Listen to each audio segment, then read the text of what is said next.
నీ రాగమేదో తీసేస్తూ పిడికెడు ప్రాణం పిండేసేలా పల్లవి పాడిందే పిల్ల.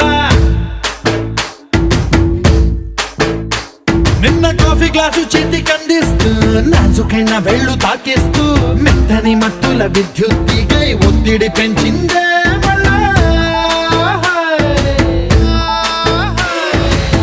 కూరలో వేసే పోపు నా ఊహల్లో వేసేసింది, ఓరగా చూసే చూపు నా వైపే అనిపిస్తుంది. పూలలో గుచ్చే దారం నా గుండెల్లో గుచ్చేసింది, చీర చెంగు చివరంచుల్లో నన్నే బందీ చేసింది. పొద్దు పొద్దున్నే హెల్లో అంటుంది, పొద్దు పోతే చాలు కళ్ళొకొస్తుంది.